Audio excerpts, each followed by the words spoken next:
हैरानी हुई कि उन्होंने बिना हमको विश्वास में लिए ये बात कर दी। आदमी ने फर्श से अर्श तक पहुंचाया बीजेपी को। ये नई पीढ़ी के लोग जो लोग हैं, कहीं से उस आदमी के योगदान का, उनके सीनियरिटी तक का लिहाज नहीं किया। कहीं न कहीं उनकी पीड़ा जरूर होगी, कहीं न कहीं उनको उपेक्षा की गई होगी। जिस व्यक्ति ने 20 साल कभी कोई कार्यकारिणी छोड़ी ना हो, उसने कार्यकारिणी छोड़ने के साथ साथ इस्तीफा दिया है, ये बहुत गहरा संकट है उस पार्टी के लिए। ये जो खबर है वो काफी हमारे मन को बहुत हिलाने का काम किया। संपूर्ण सैद्धांतिक पतन का आरंभ है। बात साफ है, वो जिस हाथ ने उसको आगे बढ़ाया है उस हाथ को ही उसने काटा है। ये इतिहास है नरेंद्र मोदी का, तो इसलिए सचेत करना चाहेंगे राजनाथ जी को। जो फैसला बीजेपी करेगी, it's their internal matter. Modi ji प्रचार प्रमुख बने हैं, ये हाल है, पार्टी टूट रही है। अब अगर गलती से देश की जनता ने उनको प्रधानमंत्री बना दिया तो देश बचेगा कि नहीं, इसमें हमारे जैसे आदमी को गंभीर संदेह। और मैं भी कोशिश करूंगी कि मैं अडवाणी जी को कहूं उसको नहीं रखेंगे कि हम पूजनीय अडवाणी जी को मनाएंगे। जाकर बात करूंगी और अंदर से ये विश्वास लेके जा रही हूँ कि मैं उन्हें मना लूंगी। ठीक मैम। नमस्कार, बड़ी खबर में लाल कृष्ण आडवाणी का त्याग पत्र। बीजेपी में कल से चढ़े मोदी के खुमार को आज आडवाणी ने चंद ही लम्हों में उतार दिया। पार्टी से 42 साल से ज्यादा साल से जुड़े लाल कृष्ण आडवाणी ने खुद की अनदेखी के चलते पार्टी के सभी बड़े पदों को चिट्ठी लिखकर इस्तीफा दे दिया है। राष्ट्रीय कार्यकारिणी, संसदीय बोर्ड और चुनाव कमेटी से उन्होंने लिखा है कि मैं हाल में पार्टी के काम करने के तरीकों और राह के साथ खुद को जोड़ नहीं पा रहा हूं। ये वही आदर्शवादी पार्टी नहीं है जो डॉक्टर मुखर्जी, पंडित दीनदयाल, नानाजी और वाजपेयी जी ने बनाई थी। ज्यादातर नेता अब अपने निजी एजेंडे पर काम कर रहे हैं। आज सुबह जब राजनाथ सिंह आडवाणी से मिले तो वे काफी गंभीर थे। कुछ ही देर बाद ये खबर आ गई। वे अपमानित महसूस कर रहे होंगे कि उनकी गैर मौजूदगी के बावजूद मोदी पर फैसले पर रुका ना जा सका। पार्टी को 2 से 182 सांसद तक पहुंचाने वाले आडवाणी अपने अस्तित्व के सवाल से जूझ रहे हैं। अपने ब्लॉग में भीष्म पितामह को याद कर उन्होंने अपनी पीड़ा व्यक्त की, लेकिन आडवाणी को ये पता है कि आरएसएस की हरी झंडी के बाद ही सब कुछ हो रहा है। ये भी पता था कि इस बार वो लोकसभा का चुनाव नहीं लड़ने जा रहे, उन्हें बस राज्यसभा का टिकट ही मिलेगा।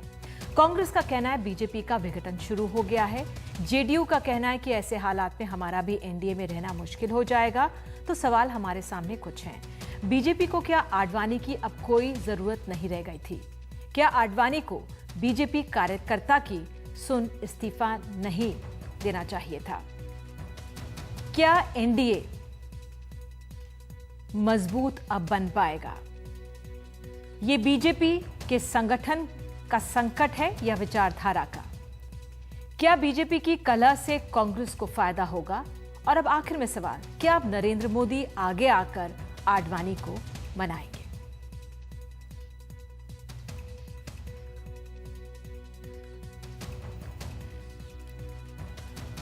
हमारे साथ खास मेहमान मौजूद हैं। शकील अहमद, प्रवक्ता कांग्रेस, सुधांशु त्रिवेदी, प्रवक्ता बीजेपी, साबिर अली साहब, सांसद जेडीयू, आलोक मेहता, वरिष्ठ पत्रकार, एनके सिंह, वरिष्ठ पत्रकार हमारे साथ हैं। सबसे पहले सुधांशु जी आपके पास आऊंगी और आपसे जानना चाहूंगी, क्या बीजेपी से किस तरह की अब खबरें आ रही हैं? वाजपेयी जी के अपना इस्तीफा वापस ले सकते हैं, उनको मनाया जा रहा है क्या? देखिए, आडवाणी जी पार्टी के सबसे वरिष्ठ नेता हैं और निश्चित रूप से पार्टी के उत्थान में उनका बड़ा भारी योगदान रहा है। इसलिए अभी उन्होंने जो भी कारणों से इस्तीफा दिया है, राष्ट्रीय अध्यक्ष ने उनका त्यागपत्र स्वीकार नहीं किया है और सभी स्तरों पर विचार विमर्श चल रहा है और उनके मनोभावना से अवगत होने के बाद बातचीत के माध्यम से कोई ना कोई समाधान निकाल लिया जाएगा। और जहां तक मेरी जानकारी है कि राष्ट्रीय अध्यक्ष के मन में यह विषय है कि वो किसी भी प्रकार से उनका त्यागपत्र स्वीकार नहीं करेंगे। जी, राजनाथ जी तो उनका इस्तीफा स्वीकार नहीं करेंगे, ये सब हम जानते हैं।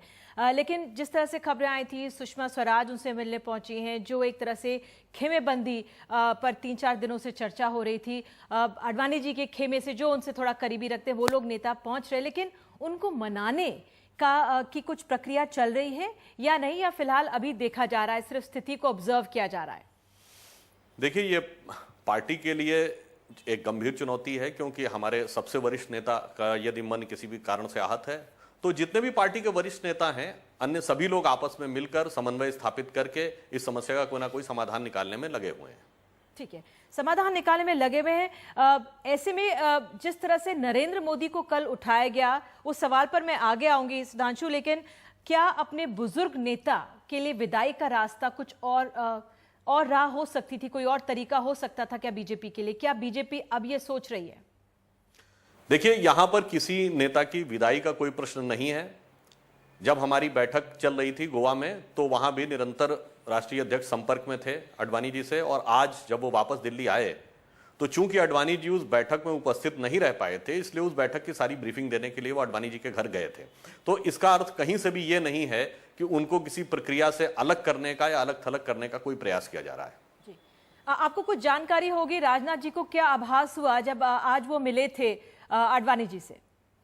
देखिए, अडवाणी जी का मन का जो भाव था वो थोड़ा आहत है, वो उनके पत्र से स्पष्ट है, और जैसा मैंने बताया, इसके लिए पार्टी के अन्य जितने भी वरिष्ठ नेता हैं वो मिलकर प्रयास कर रहे हैं। ठीक है, शकील अहमद साहब, आपको लाना चाहूंगी और आपसे समझना चाहूंगी, कांग्रेस कह रही है कि बीजेपी के पतन का आगाज हो गया है, क्यों ये माना जाए? देखिए, हम लोगों की समझ से ये बीजेपी का अंदरूनी मामला है। ये बात बिल्कुल सही है कि उनकी पार्टी में आपस में मतभेद था। पदों के लिए जो लिखा भी है अडवाणी जी ने अपने त्यागपत्र में कि स्वार्थ की राजनीति में लोग निजी हित की राजनीति कर रहे हैं, ये लिखा है उन्होंने। लेकिन ये उनका अंदरूनी मामला है। जो हम लोग आरोप लगा रहे थे वो बिल्कुल सही साबित हुआ है। मगर मेरा इस पर एक दूसरा सोच है कि लाल कृष्ण आडवाणी जी जिम्मेदार हैं इस मुल्क में सांप्रदायिक राजनीति को लाने के लिए, और नरेंद्र मोदी जैसे चरित्र वाले आदमी को महिमा मंडित करने के लिए। आपको याद होगा, गोवा में जब 2002 के दंगों के बाद जब मीडिया के लोगों ने बताया कि नरेंद्र मोदी जी को हटाने का फैसला हुआ था, तो नरेंद्र मोदी जी को बचाने के लिए बिल्कुल आगे एक तरह से लाल कृष्ण आडवाणी ही थे, आगे आए थे। तो इस तरह त्यागपत्र दे करके बीजेपी को कमज़ोर करके वो अपने जो राजनीतिक पाप किए हैं लाल कृष्ण आडवाणी जी, उसका थोड़ा खमियाजा, उसका थोड़ा प्रायश्चित करने का प्रयास कर रहे हैं। ये उनके लिए भी अच्छा होगा, क्योंकि इस देश का इतिहास याद रखेगा लाल कृष्ण आडवाणी जी को। अब राजनीतिक जीवन उनका लगभग समाप्त हो रहा है और उन्होंने त्यागपत्र दिया है, इससे और उसमें तेजी आएगी। लेकिन इस देश की राजनीति को सांप्रदायिक बनाने के लिए जो कंट्रीब्यूशन एल.के. आडवाणी ने किया, उससे ज्यादा बड़ा खराब काम इस देश की राजनीति के लिए किसी ने नहीं किया। मोदी जी जैसे इस समय आडवाणी के लिए जिस तरह से कांग्रेस कह रही है, नहीं, मोदी जी को बढ़ाने में लाल कृष्ण आडवाणी जी ने बहुत महत्वपूर्ण भूमिका निभाई है। उस पहलू पर आएंगे, लेकिन आडवाणी जी सुधांशु, देखिए, शकील अहमद साहब ने जो एक दो बातें कही उस पर मुझे तीव्र आपत्ति है कि जो उन्होंने कहा कि जो भाजपा ने, आडवाणी जी ने राजनीतिक पाप किए थे, यदि मैं और उन्होंने ये कहा कि सांप्रदायिकता को बढ़ाने में आडवाणी जी का योगदान है, मैं उनको याद दिलाना चाहूंगा कि यदि भारत की राजनीति में सांप्रदायिकता को बढ़ाने में सबसे बड़ा योगदान है तो कांग्रेस पार्टी का है। यदि उनका संदर्भ आडवाणी जी की रथ यात्रा से है 1989-90 से, तो मैं उससे पहले याद दिलाना चाहूंगा कि 1987 में शाबानो केस में सुप्रीम कोर्ट का जजमेंट किसने बदला था? सांप्रदायिकता की नींव जिन मुद्दों के ऊपर रखी गई है वो कांग्रेस पार्टी ने रखी थी, और यदि उसके ऊपर किसी भी प्रकार की समाज ने प्रतिक्रिया दी तो उसके बाद अब हमको सांप्रदायिक कहा जा रहा है। इस विषय के ऊपर बिल्कुल आपत्ति है। आडवाणी जी ने सांप्रदायिकता नहीं फैलाई थी, सांप्रदायिकता का श्री गणेश कांग्रेस की पार्टी ने किया था। और जहां तक राजनीतिक पाप की बात है तो खैर मैं उसके विस्तार में नहीं जाना चाहता। कश्मीर के मुद्दे से लेकर 84 के सिख दंगे तक बहुत सारी ऐसी चीजें हैं, बिल्कुल, तो वो एक अलग विषय हो राजनीतिक पश्चाताप कौन कब करेगा, 2000 चुनाव के नतीजे हमारे सामने आएंगे। लेकिन अब मैं वरिष्ठ पत्रकारों को लेकर आना चाहूंगी। आलोक जी, आप इस समय किस तरह से स्थिति को आंक रहे हैं? जिस तरह से शकील जी ने बात उठाई, और जो नरेंद्र मोदी को तैयार करने में लाल कृष्ण आडवाणी की बहुत बड़ी भूमिका थी, पिछले 11 साल पहले जब उनको बचाया था गोवा में, जब वाजपेयी जी चाहते थे कि वो राजधर्म के बात पर अपना इस्तीफा दे दें, जिस तरह से दंगे वहां पे हुए थे, लेकिन उनकी तो जो नर्चर करा है वो तो उससे भी बहुत पुराना है। जब 75 में इमरजेंसी के दौरान दोनों साथ आए थे, किस तरह से गांधीनगर की सीट मोदी ने चुनी थी आडवाणी जी के लिए, शंकर सिंह वाघेला तभी गुस्सा होकर चले गए थे, केशुभाई पटेल को किस तरह से गुजरात की उससे बाहर किया था, और किस तरह से बीजेपी में जब मोदी को हटाया जा रहा था तो आडवाणी जी ने उनको सहेजा था। तो इन दोनों के इसमें ऐसा क्या हुआ जो अब ये स्थिति आ गई है? देखिए, हम लोग पहले भी बात कर चुके हैं, जो नियंत्रण में न रहे, ये तो खुद उन्होंने हमें और शकील अहमद जी को कहने की जरूरत नहीं है। आडवाणी जी ने कल खुद लिखा, भीष्म पितामह से जो तुलना की, तो महाभारत के जो भी चरित्र को आप समझते हैं, यदि कल ही उन्होंने संकेत दे दिया कि किस तरह से उनसे गलतियां हुई हैं। और दूसरी तरफ वैसे सुधांशु जी यहाँ पर हैं, लेकिन सही बात यह कि राजनाथ जी को भी क्यों दोषी ठहराया जाए। संघ ने एक फैसला किया, संघ ने कहा कि भाई आडवाणी जी को संन्यास है। भैया जोशी जी कल परसों ही तो उनसे मिल के आए आडवाणी जी से, उनसे कहा कि आप अलग हो जाइए, आप इस बीच में कहीं मत पड़िए।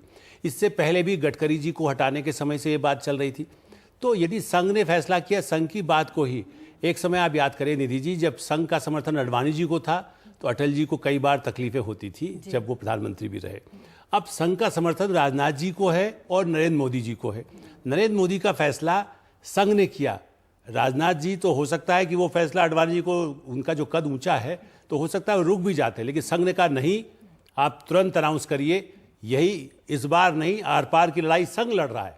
आडवाणी जी ने भी जो असंतोष जाहिर किया है, वो जानते हैं अरुण जेटली की महत्वाकांक्षा क्या है, राजनाथ जी की महत्वाकांक्षा क्या है, गडकरी जी की महत्वाकांक्षा क्या है। राजनीति महत्वाकांक्षा के लिए होती है, लेकिन जिस तरह से एक्सपोज आडवाणी जी ने किया, उसके बाद मुझे लगता है कि बीजेपी के लिए बेहतर यही है। वैसे आडवाणी जी ये काम साल भर पहले या कल बैठक होने से पहले भी ये कर सकते थे, लेकिन उन्होंने शायद सोचा कि तब तक उन्हें एनडीए का प्रधानमंत्री के रूप में स्वीकार्य हो सके। अब जब संघ ने कह दिया कि वो बिल्कुल आउट हो जाए, तो अब उनके पास उसको एक्सपोज करने के अलावा कोई चारा नहीं रहा।